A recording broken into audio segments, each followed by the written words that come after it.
Tervetuloa Acoustic Scandinavian pääkonttorille. Hetkinen. Ei tämä ihan olla pääkonttori. Ei, otetaan suunnilleen.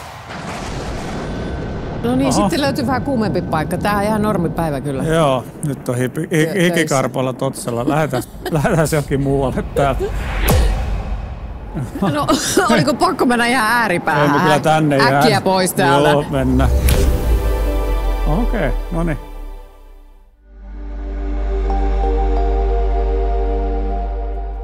Acoustic Scandinavia täyttää ensi vuonna upeat 20 vuotta, niin heti alkuun on kysyttävä, että mitä Acoustic Scandinavia tekee?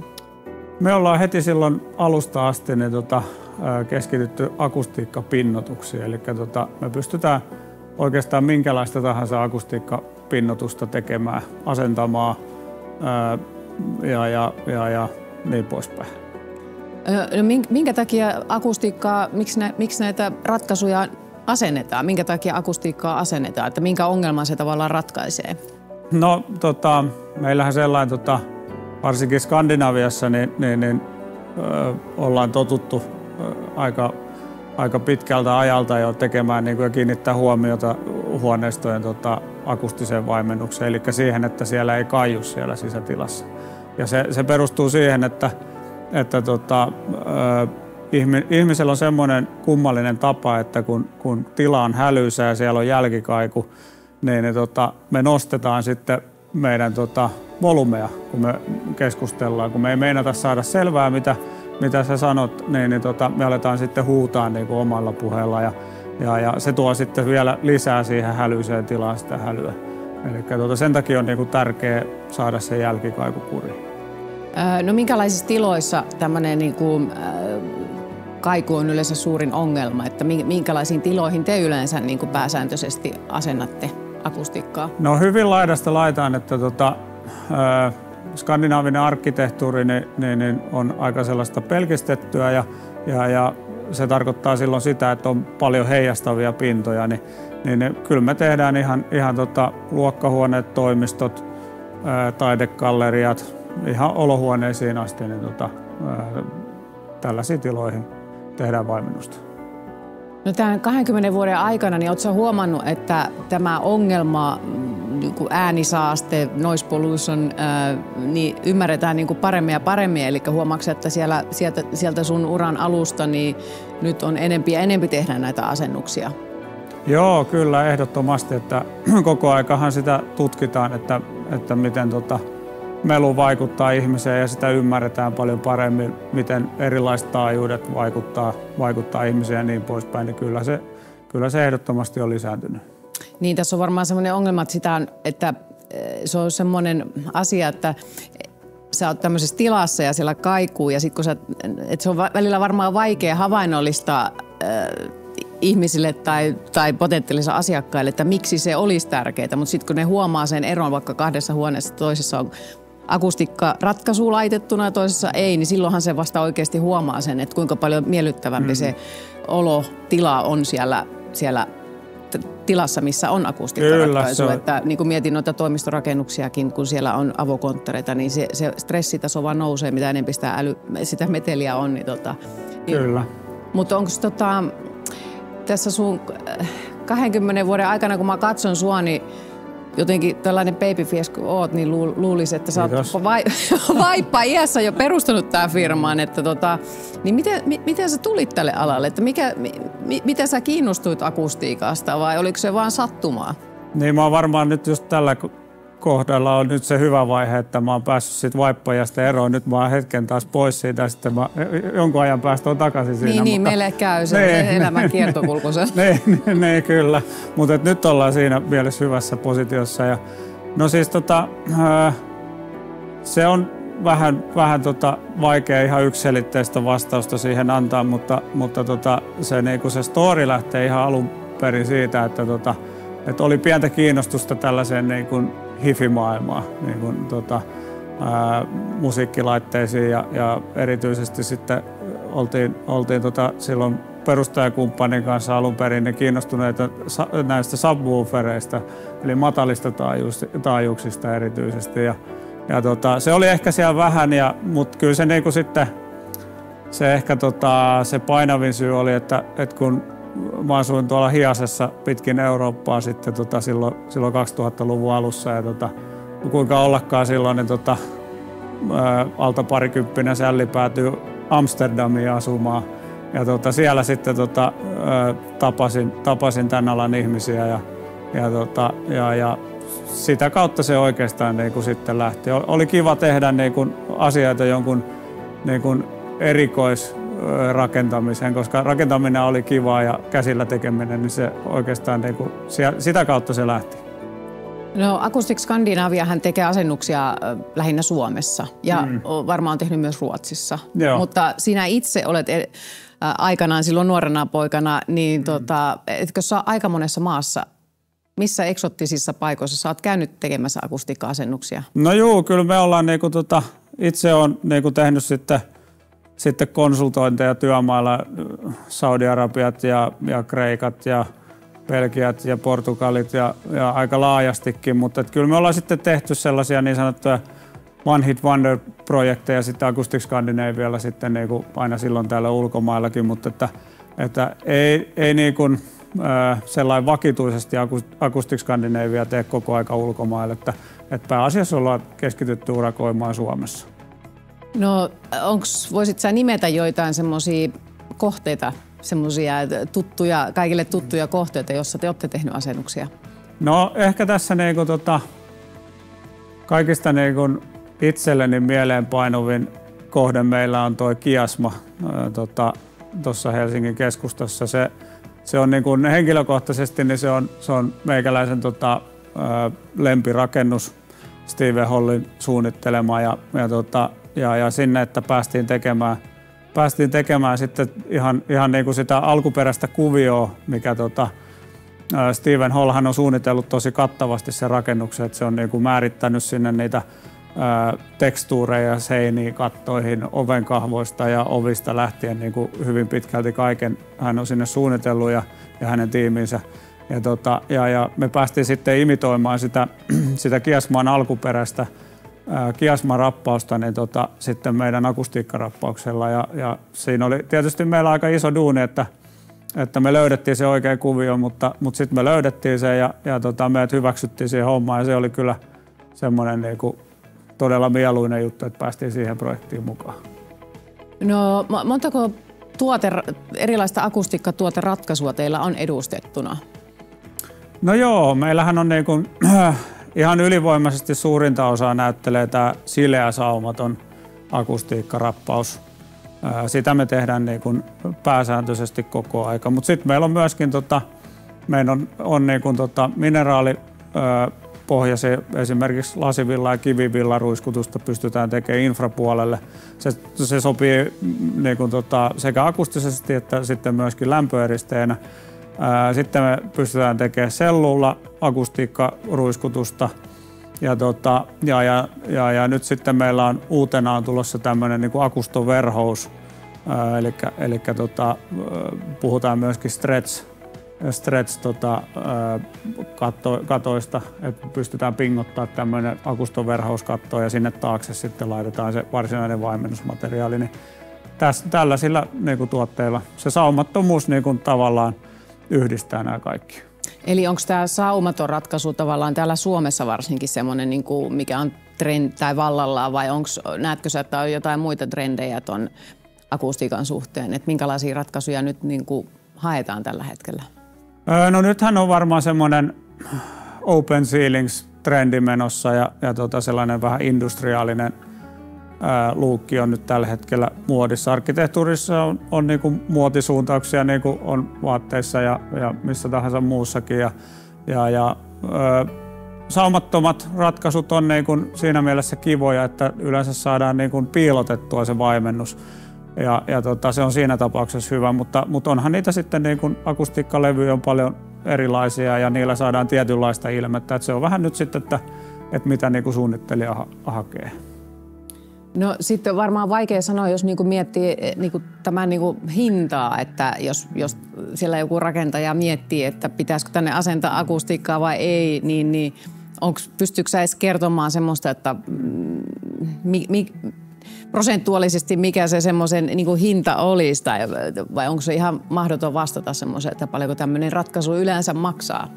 No sanotaan, että aika vaikea on tälleen varsinkin kamera edessä tässä lyödä mitään hintaa lukkoon, mutta että akustiikkatuotteet yleisesti, no jos puhutaan esimerkiksi omakotitalon rakentamisesta, niin usein omakotitalossa nyt kun tehdään korkeita olohuoneita ja näin, niin ja siinä rakennusvaiheessa ne pinnat on auki ja huokosia, niin se todellinen kaiku ei sieltä esimerkiksi paljastu ennen kuin sitten kaikki pinnat on valmiina.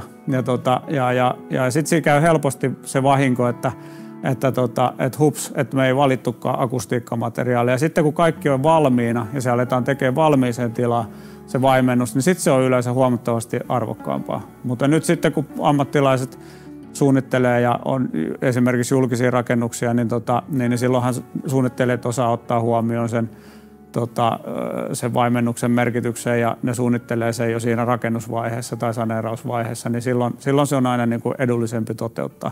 Mutta meilläkin on niin kuin hyvin niin kuin laidasta laitaan hinnoiteltu noi tuotteet, että meillä on niinku tällaiset akustoverhoukset on vähän edullisempia ja sitten kun mennään pari pykälää ylöspäin, niin sitten tulee akustiikkarappaus, millä saadaan tehtyä sitten ihan täysin silleen. Että se annetaan aina projektikohtaisesti tarjous. No nämä loppuun tämmöisen loppukevennyksenä sitten voisin vielä kysyä, että tuleeko mieleen mitään tämmöistä kommellusta, kun sä oot ollut tuolla maailmalla tai vaikka Suomessakin niin kuin jossain tietyssä kohteessa, vai ootko ollut jotain ihan jonkun öljyseikin taloon asentamassa akustiikkaa tai joku asia, mikä on mennyt tosi pahasti pieleen huonolla suunnittelulla? Tuleeko jotain mieleen sellaista, mikä on ihan jäänyt ihan mieleenpainuva muisto? No niitä on aika paljonkin. Niin mä vaan arvelin. Joo, se on ehkä niinku semmoinen, että nyt niitä kuoppia osaa pikkasen ehkä jo väistellä, kun niitä on niin monet kuopat on tullut käytyä läpi, mutta jos nyt yksi homma pitäisi kertoa, niin silloin joskus 2000-luvun alussa, niin se taisi olla 2004 vai 2003, kun Ateenassa, niin ennen olympialaisia niin oli kauhean rakennusbuumi ja me oltiin sitten Hilton-hotelliin siellä ruiskuttelemassa ja siellä oli oikeastaan kaikki mahdolliset ongelmat, mitä ikinä voi olla. Siellä oli anarkistien vuosimellakasta lähtien työmaan ympärille rakennettiin vaneriaidat ja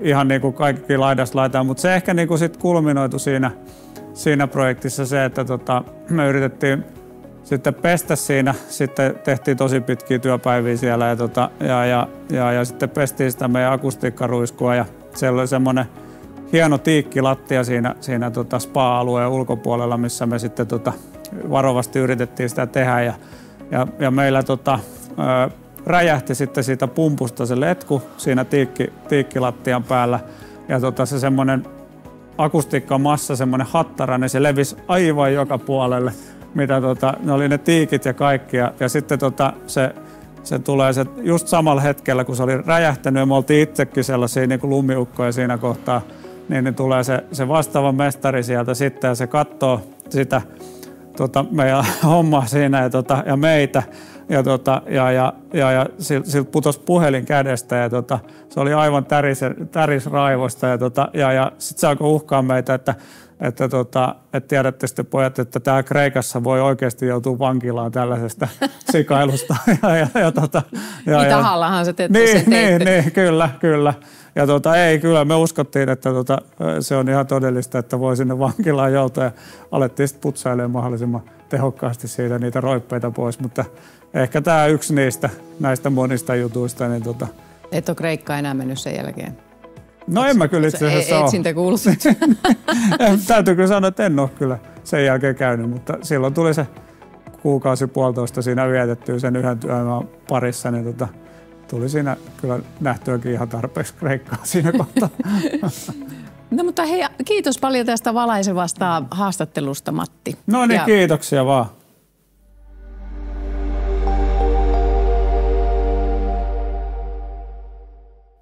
Akustiikkarappaus, eli mitä on akustiikkarappaus? sileä saumaton akustiikkarappaus voisi vielä tähdentää, niin se on järjestelmä, mikä perustuu pohjalevyyn ja pinnotteeseen siinä pohjalevyn päällä. Ja akustiikkarappaus voidaan kiinnittää suoraan taustaansa, esimerkiksi liimaten kipsilevyyn tai betoniruuveilla betoniholviin. Tai sitten se voidaan kiinnittää alaslaskettuun rankaan.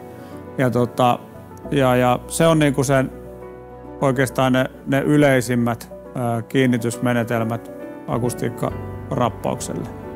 Ja tässä mulla on mallipala kädessä.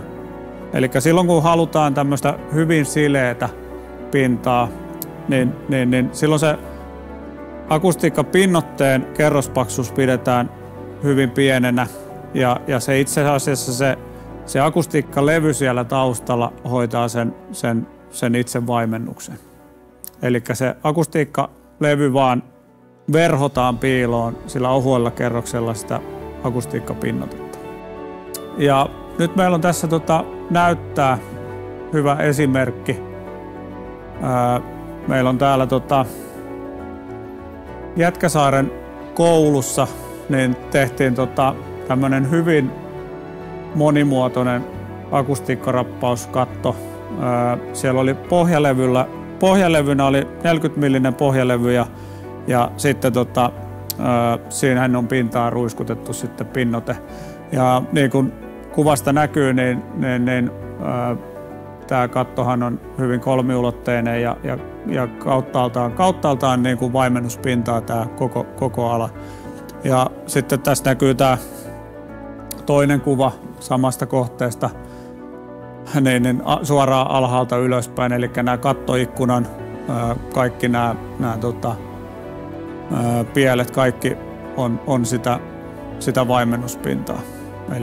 Eli se taittuu kyllä niin kuin ihan mihin muotoon vaan.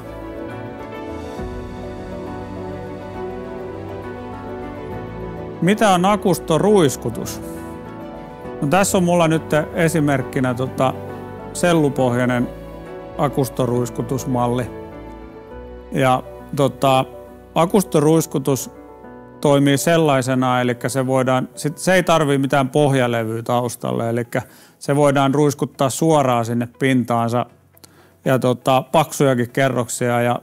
Ja yleisesti niin voi sanoa, että 35 millin sellupohjaista akustoruiskutusta niin päästään A-luokan absorptioon ja 25 niin se on C:n ja B:n välimaastosta. Ja tässä on nyt esimerkkinä niin Tukholmasta konttori, missä on musta akustoruiskutuskatto. Ja sillähän saadaan tämmönen, niin kuin se on aina, akustoruiskutuksessa aina pinta on aika raffi. Eli siihen tulee aina tekstuuri. Ja niin kuin kuvista näkee, niin sitten täällä toisessa niin myöskin kaikki ilmanvaihtoputket, kaikki tekniikka on myöskin katossa akustoruiskutettu, jolloin siihen saadaan hyvin yhtenäinen ilme kauttaaltaan sinne kattoon. Ja akustisesti on tietysti äärimmäisen tehokas, koska siellä on nyt vaimentamassa myöskin ne kaikki ilmanvaihtoputket ja kaikki muukin tekniikka, eli se lisää sitä akustoivaa pinta-alaa.